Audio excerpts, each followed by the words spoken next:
I really asked myself, like, why do you drink? Why are you drinking? And a lot of the time my answer would be to feel more comfortable in a social environment. Yeah. And I just put myself in those environments. What's going on, everyone? Welcome to the Behavioral Arts. My name is Spidey and I use my degree in sociology and psychology, my certifications in criminal interrogation and body language analysis, and over 10 years experience as an award-winning mentalist to teach people behavioral analysis and practical psychology on stages and television shows all over the world. This week, we are looking at a really fascinating interview that was conducted by Jay Shetty on his podcast, On Purpose.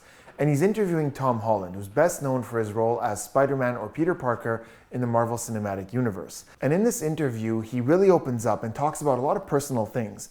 Most notably, he talks about the need for pause sometimes in life and his difficulty and struggle with cutting alcohol out of his life. Throughout the interview, there's some really great body language that could not only allow us to know what he might be feeling about these topics, but also great lessons in how you can use body language to deliver messages with compassion and humility. Further, there are some great tips on how to deal with things that we feel have a hold of our lives, addictions or bad habits, and some resources that he had that really helped him get through that, so we could talk a lot about that as well. So let's jump right in, starting with this. And was there ever a piece of feedback or a rumor or something you saw that did affect you? Something that did really upset me, I was in New York, I was shooting the crowded room, and I was having a really hard time with the job just because of how taxing it was, the emotional capacity that I was having to get to every day.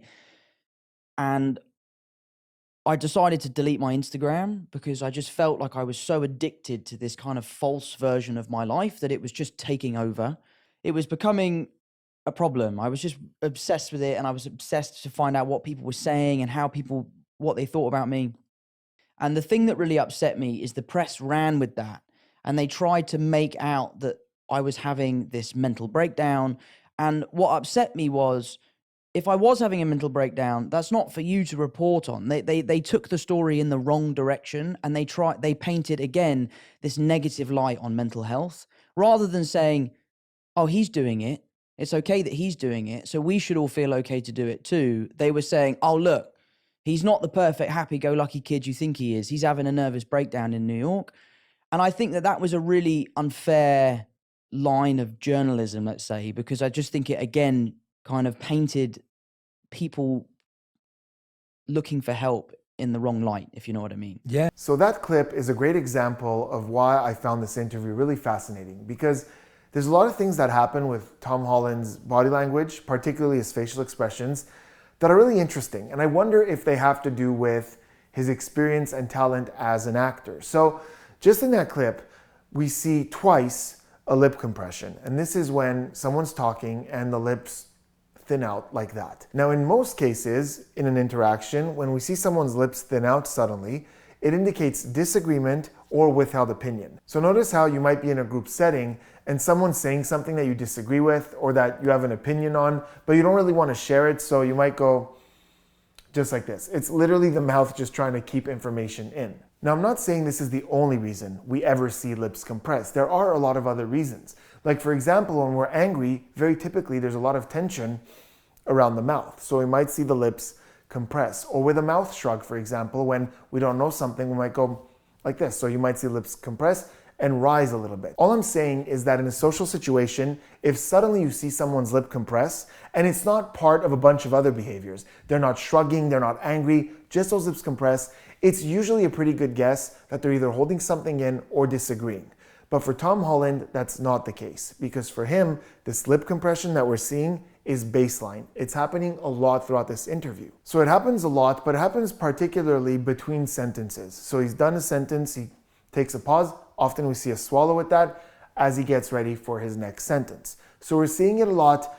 So I'm not going to read too much into it every time I see one, because it seems to be random and part of his baseline. Another thing that happened in that clip that's part of his baseline and that he's doing a lot throughout this interview is licking the lips.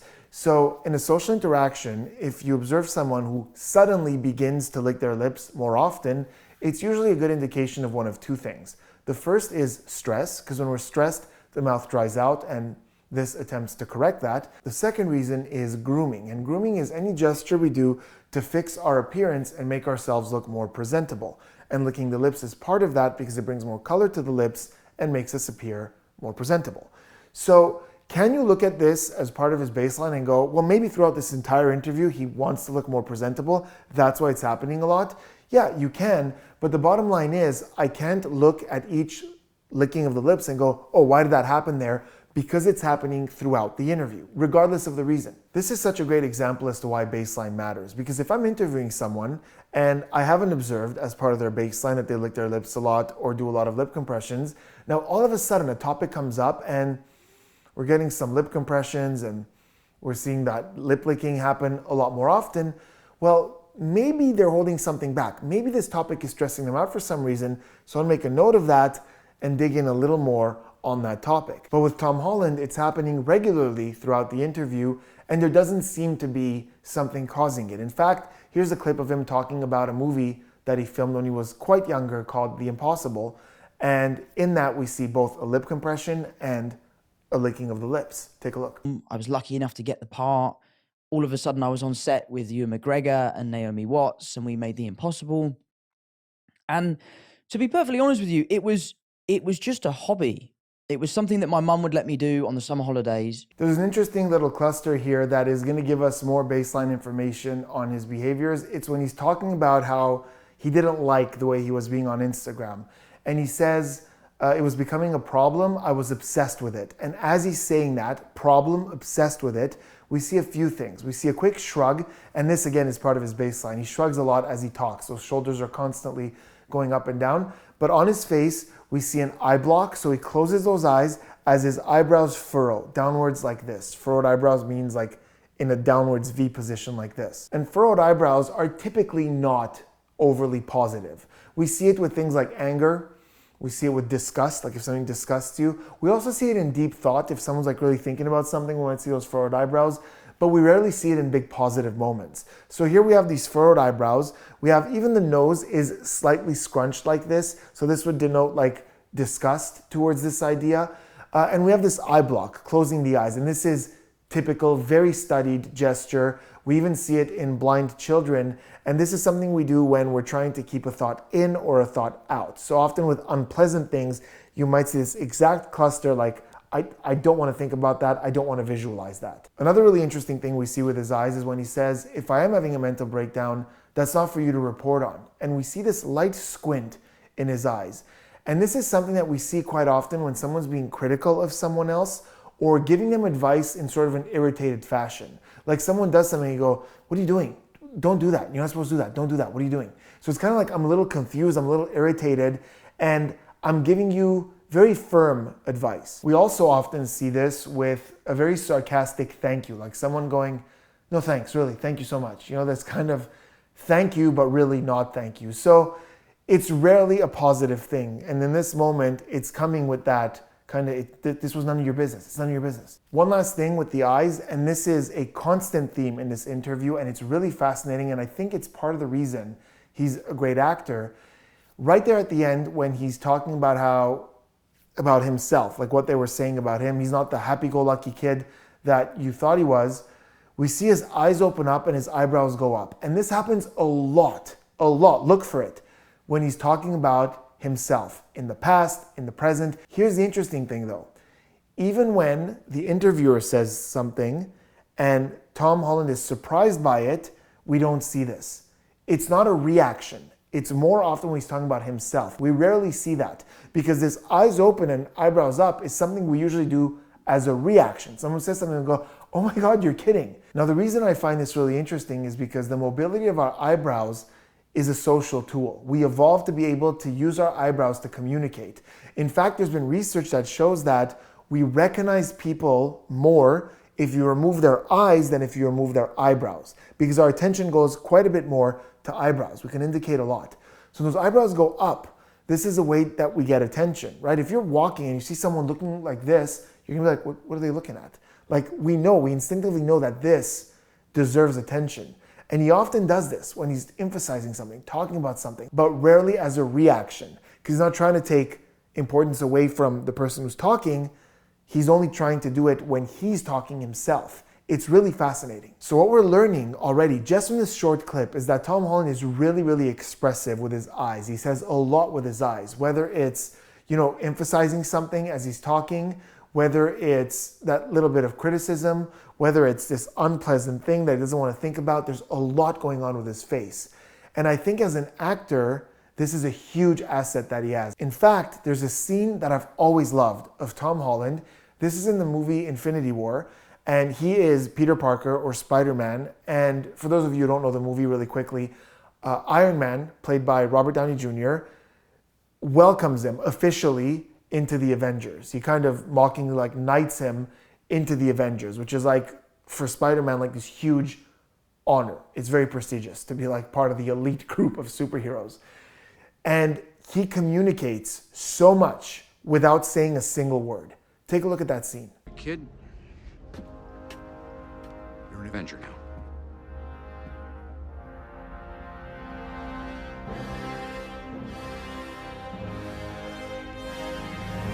To me, that's such incredible acting because he's saying so much without uttering a single word. First we see that there's a bit of that shock, oh my God, I'm an Avenger. We see the happiness. We see this smile, but it's not overstated. It's not this huge celebration, but we see that smile. Then as he turns, we see that pride in his eyes. And right at the end, we see he takes this seriously, right? He goes to a serious face, okay, I'm an Avenger now. It's time to get serious. And we again see a little bit of a lip compression there right at the end, which I think is baseline for Tom Holland. I don't even think that was part of the acting. But all this to say, this is someone who really uses his face to communicate a lot. So as we go on with this interview, we're going to see a lot more of that. I'd see a teacher every day that I was really close with at school, but you never talk to your teachers. Nah. Walk into school, Not a crazy right? person. Yeah, and he was someone that I felt I could open up to at that point in my life without feeling judged, and just having that space to be seen for as a human who was going through stuff by a teacher was a huge, huge win. And so, you are right that help can come in all different forms. And yeah, it doesn't have to be a professional. Yeah, I go to my friends a lot. And some friends are better than others in certain situations. I've got some friends that are very much pull your socks up and get on with it, and then other friends who are come here and have a cry on my shoulder. But it varies. So okay, so once more, I want to talk about body language myths, and this is another huge one. I think this is one that irritates me the most, and some of you have heard me talk about it. But we saw such a great example of it there, and it happens throughout this interview. So often, there might be someone talking, and as they're talking, they might do something like this. And I get floods of comments of people going, oh my God, they were shaking their head like this as they were talking. They're lying. They're for sure lying because they did this. And that's a no gesture while they're talking. Look, if you have a baseline on someone and they often gesture like this and they emphasize like this and they're positive like this, and all of a sudden they say something positive, but they're going like this, yes, in that case, you might note. But a lot more has to be going on for you to put any weight on that. Just that alone is nothing. And in this case, we have such a great example where the host, Jay Shetty, is talking about how, he needed someone to talk to. So he confided in a teacher. And it cuts to Tom Holland, and Tom Holland's going like this, totally. And his head is going straight no. So to a lot of these people who say this always means that the person's lying or being deceptive, well, when Tom Holland is doing it, when he says totally, does that mean he's being deceptive? He doesn't actually agree with this? This can mean a lot of things. We often see people say a positive statement while doing this. You might ask someone, hey, would you mind helping me with this? And they go, oh, absolutely. There's no reason I wouldn't help you with this. And this is, I think, exactly what's going on here. He's going, yeah, there's no reason you shouldn't have gone to your teacher. You don't need to explain this to me. I get it. So very often this no isn't towards what's being said, but towards the inner thought of yeah, why shouldn't you go to your teacher? Again, guys, it's never absolute. You can't look at something and go, oh, that's for sure a lie because the person did this. It's not the way it works. And throughout this interview, Tom Holland is doing that gesture often when he's not necessarily being deceptive. For example, there's a scene where they're talking about him wanting to do a boxing movie because this is how much he loves boxing movies and how much he would love to be in one. And as the host is reiterating that, Tom Holland is going, there's got to be one down the line. Absolutely. And we see this no gesture. Okay, all right. So we know there's a boxing movie coming somewhere down the line. Yeah, there's got to be one down the line. There's got to be one down the line. Absolutely. Yeah, and we want to see you work your way up. So again, can it mean that he's just joking and doesn't really intend on doing a boxing movie? And that's why we're seeing this no gesture. No, there's not going to be a boxing movie. I'm just joking around here. It's very possible. You can note that and go, okay, maybe that's not entirely true that he's going to make a boxing movie, but it's presumptuous to jump to the conclusion that that's what it must mean. It can mean that, but it can also simply mean there's no reason I wouldn't make a boxing movie. So again, that no is not to the statement, but to the thought of an objection. I went to a rugby school, so you can imagine like the one kid in the school that does ballet. There's going to be comments here and there. It wasn't the easiest thing in the world. There were kids that didn't understand why I was doing it or what I was doing it for. No matter how many times I explained, like, I'm the only guy in a class of 30 girls in tights. I was like, guys, this is what you want to be doing. Like, rugby is not it. But it was tough. After we played rugby on a Saturday, my mum forced me to go to dance class. And part of it was ballet and tap as well. Really? Although I did not end up at the West End and play Billy Elliot, because I don't think Billy Elliot was brown. So that clip is such a great example of what I was talking about earlier with the eyes. So again, notice how when he's talking about himself, when he's saying, you know, I was the one kid in school that did ballet, we see this surprise. We see this, it's a way to pull us into that story. And for us to be, oh yeah, that's pretty surprising. For us to connect with that a little bit more. But then when the host says that he also took ballet, it cuts to Tom Holland going, really? By the way, it was so hard for me to just do that without raising my eyebrows, because typically you see someone go, really? Like, oh my God, that's so surprising. But in his case, for someone who uses this gesture a lot, it's very strange that he would go, really? Without moving his eyebrows or his eyes. It's so hard for me to do. So it's so fascinating to me how when he's talking, it's a way to pull you in, but he's not using it to take away from the host in that moment. But there was a really tough kid on our team who will remain nameless. I haven't spoken to him since. I don't know what he's doing. But he got into a fight with some kid on the opposing team. And then the kid's dad came on the pitch to tell off this boy that was on my team. And the kid on my team knocked out his dad. No. Like proper. Like, it's the first time I've ever seen someone hit someone. Then this whole big fight broke out. I'm not a fighter. I stepped away and was sort of like, what's going on? Yeah, it was wild. And that was the last game of rugby I ever played. It was against Trinity College. Right at the end, when he says he stepped away, we see his hands go up like this. So hand orientation is really interesting because in conversation, hand orientation is not universal. We see different preferences in different cultures and different languages. So for example, in English native speakers, we see sideways hands gestures the most often as they speak. Whereas in native French speakers, they use palms up the most often. That being said, there is one orientation that cross-culturally almost anywhere in the world people recognize, and that's palms upwards like this.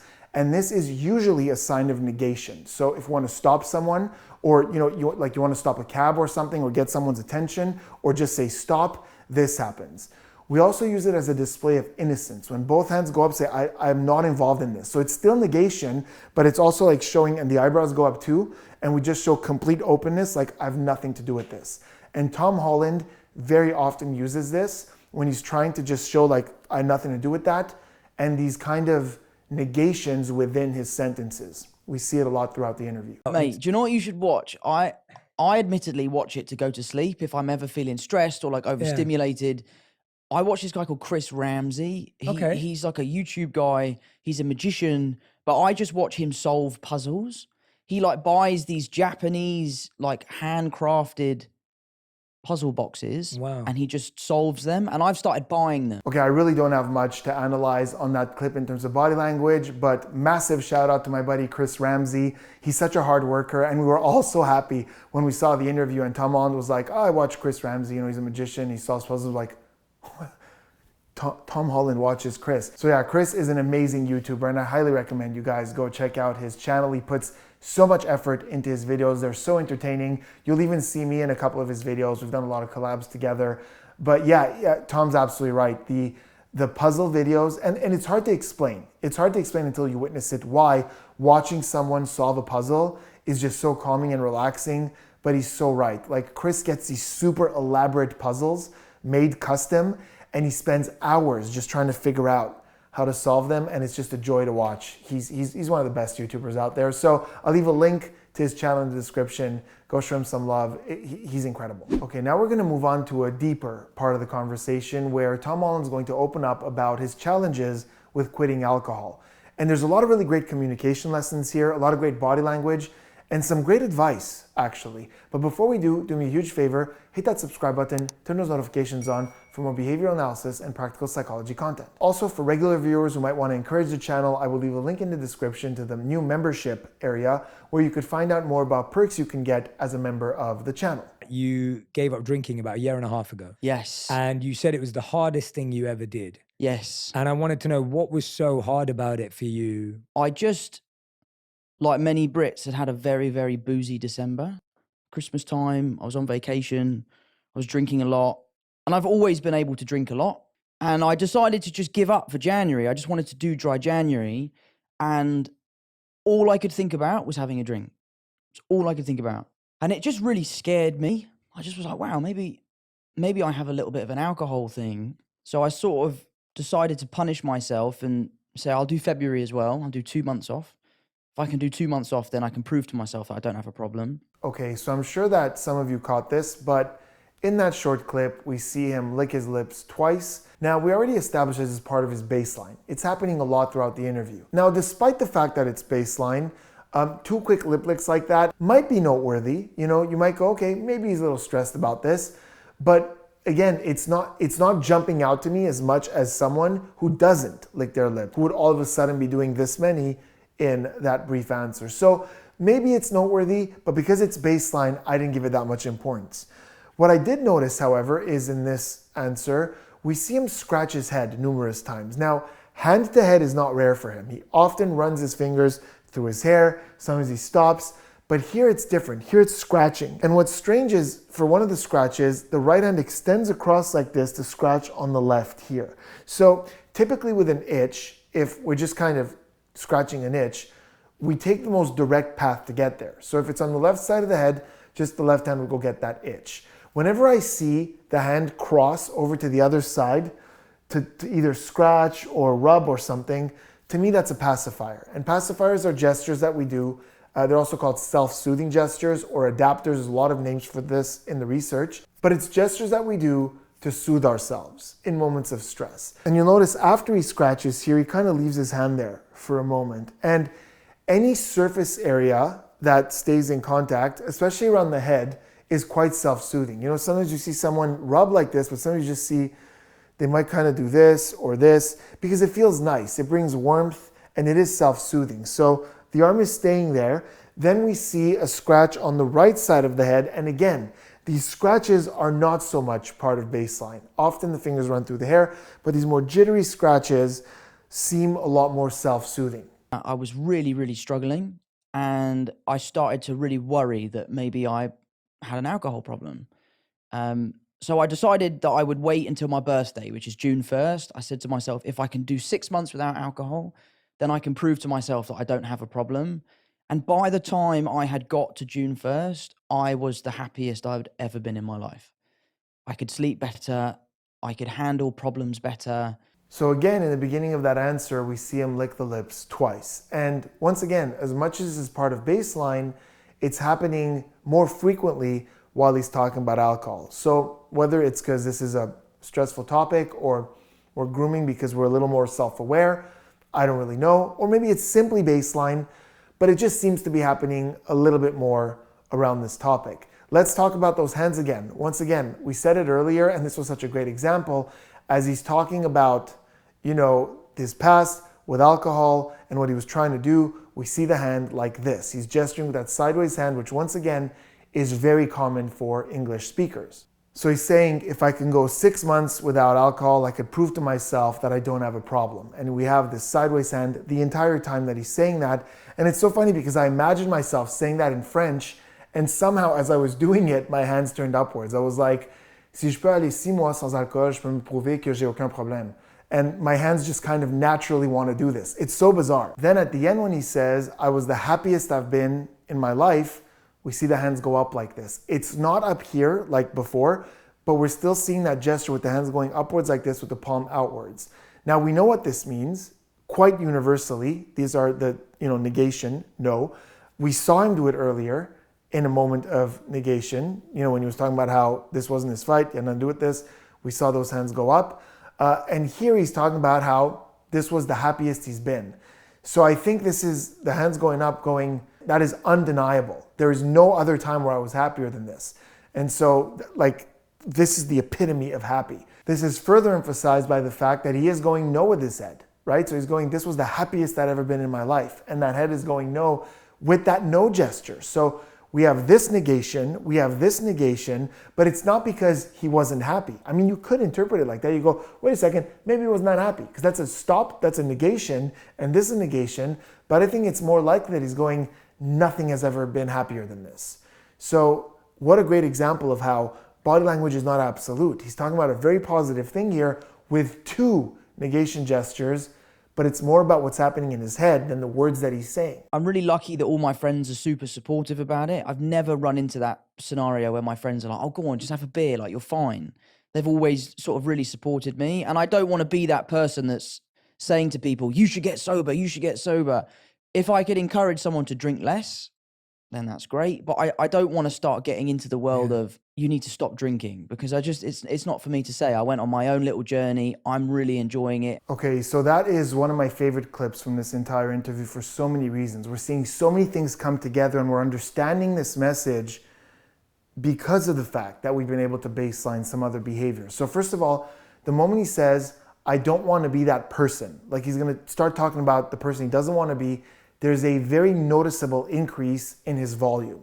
Like, this is important. Like, all of a sudden, it's so noticeable. His volume just goes boom. So he says, if I can encourage someone to drink less, then that's great. And look at that sentence.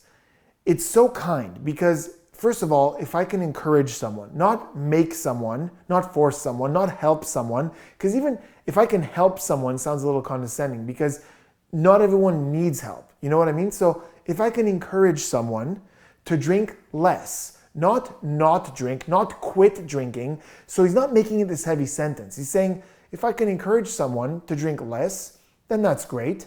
So, and again, it's not like that's his moral mission. If that happens, great, nothing wrong with that. So what a pleasant way to put that. Then he says, but I don't want to start getting into the world of, and just in that part, in that lead in, we see again the hands come up like this and actually wave. So again, we have this negation of like, I don't want to go there. No. So remember, this palm outwards, very often negation, especially for him. And he goes on with the sentence to say, because it's not for me to say. And again, we have that squint, which remember, again, is kind of that criticism. When we're criticizing stuff, like, what are you doing?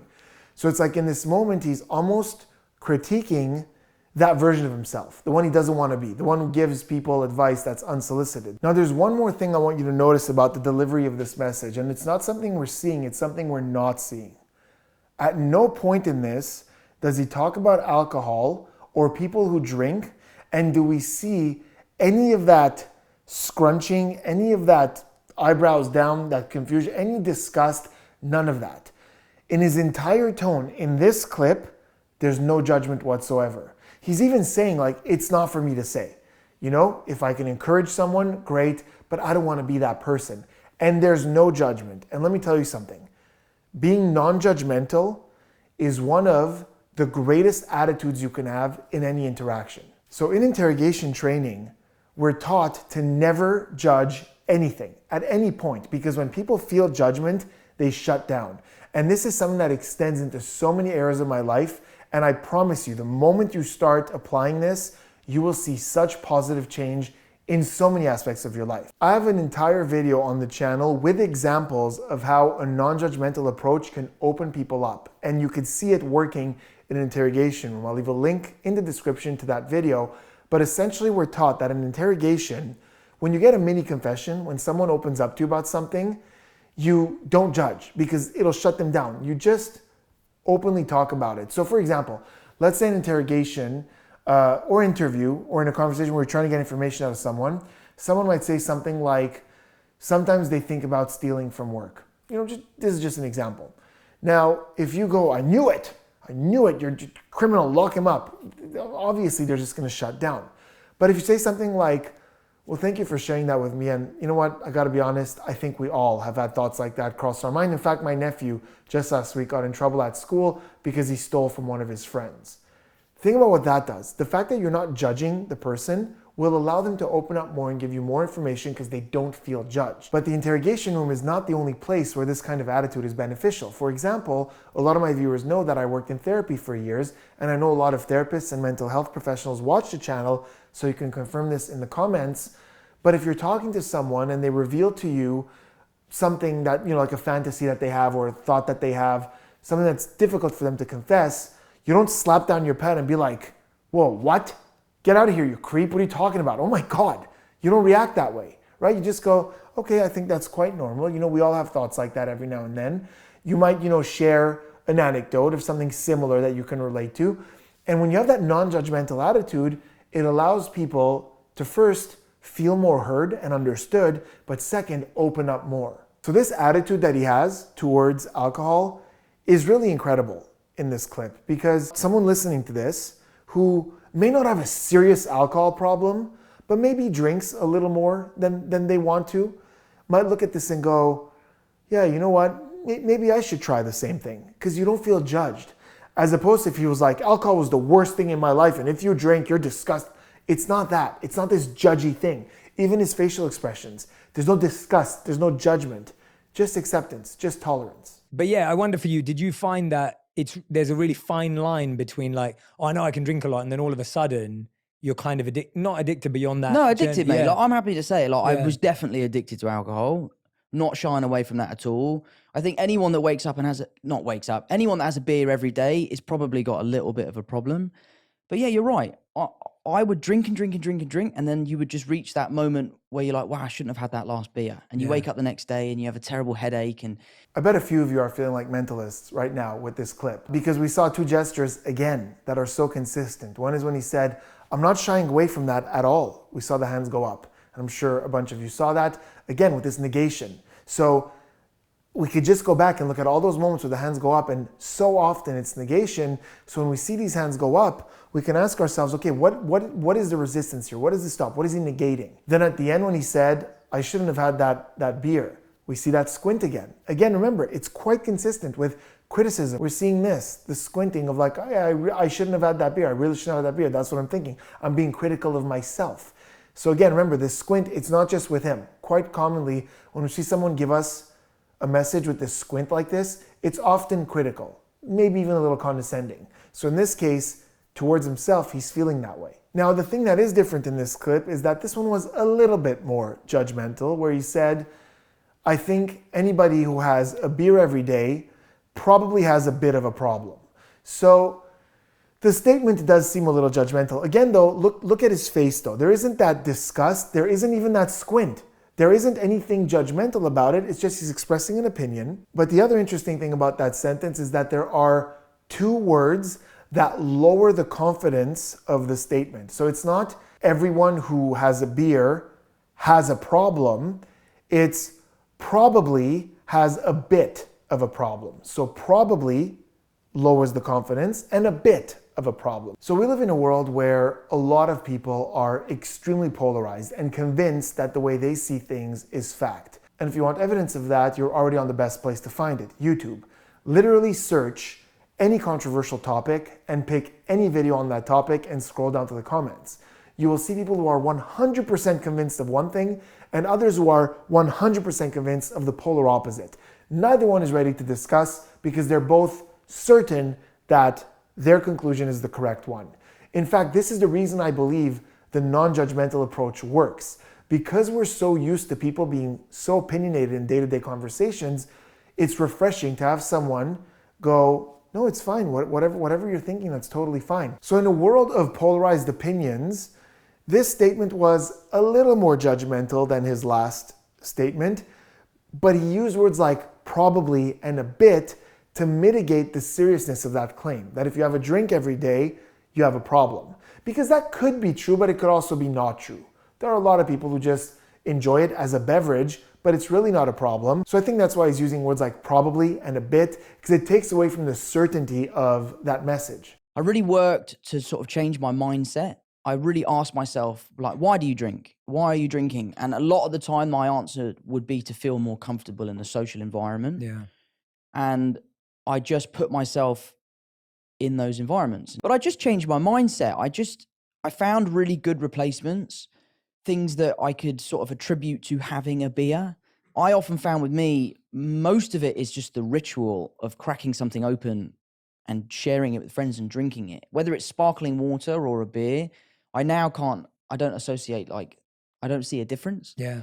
And then once I'd felt the health benefits and started really feeling like my full self, Yeah. it's like, oh my God, this is the best. But do you not drink? I haven't drank for 17 years. No way. Yeah, Congratulations. and I feel That's amazing. amazing. Yeah, I feel amazing. Yeah, it's incredible. Wow. It's like one of the best feelings in the world. Okay, so quite a few things here. Just to get this out of the way, right at the end, he asks Jay, do you not drink? And Jay says, I haven't drank in 17 years.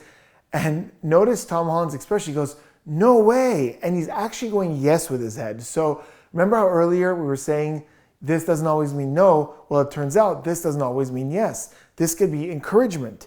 This is positive. So he is saying no way, but like, that's awesome. So remember, the gesture can often be associated to the thought, not necessarily what we're saying.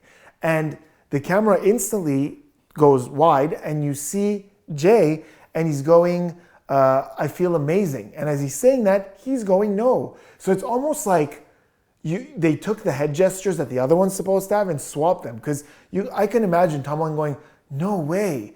And Jay going, I feel amazing. But instead it's, no way, I feel amazing. So again, these head things, you always have to be a little more critical and say, what could be happening in the head? Because I feel amazing could be like, I've never felt better. That's what he could be thinking. Like, it's definitely the best decision I made. I haven't made any better decisions than this. So we often emphasize with this, and apparently we could say no way like this. But the main thing I want to talk about in this clip and end with, because I think it's so important, is what he just described, the way he was able to cut out alcohol. Although it sounds like just this thing he came up with, it's actually eerily close to how I would deal with someone who has addictions. So when I practiced therapy, my specialty was hypnotherapy. That's what my certifications are in. I've taught hypnotherapy. And a lot of people misunderstand what hypnotherapy is. It's not where you hypnotize someone into a state and do therapy on them. That's not what it is at all.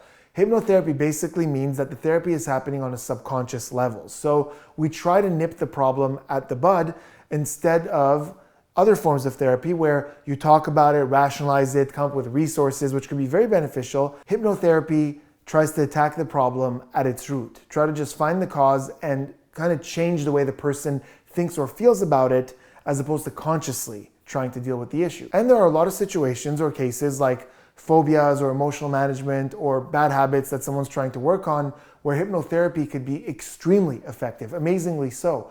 In fact, I have quite a few viewers on the channel who have done hypnotherapy sessions with me, and they could share their stories in the comments. In fact, it doesn't have to be with me. Anyone who's tried hypnotherapy and had amazing results, you can let us know in the comments your story a little bit for others to learn a little bit more about it. But what he's describing here is almost exactly what I would do in a hypnotherapy session. So he's talking about how he thought about the root cause of this. So in hypnotherapy, we might go back and revisit all the times that someone felt the need to drink. And why is this happening? What's the reason for this? Then he said he found other ways to replace that. Like he found that more often than not, it was just the habit of cracking something open. So, okay, do we have another resource that we can replace that with? Is there something else that makes you feel that same way? So often for people who want to quit smoking, it's often, for stress management. So we find something else that helps them deal with that stress and try to see if we can use that resource. So it's kind of crazy how he did this thing by himself. He went through this process by himself. And usually with hypnotherapy, we have ways to really get deep into that thought, into that habit, but he almost did it to himself. It's almost like he used self-hypnosis to stop this habit by finding other resources, by dissociating from that need to drink and finding something else to replace it. So it's amazing. And honestly, if anyone's watching this and going, wow, that's pretty inspirational, I would like to do something like that as well, I do encourage you to look into hypnotherapy for managing habits like this, because it can be insanely effective. Okay, so there it was. Really, this was a fascinating interview. The whole thing is really great. I'll leave a link in the description. It's such a positive, open exchange, great information, great communication. And again, from the body language, we're seeing a lot of consistent things, with the hands, with the eyes, So really a lot of stuff going on.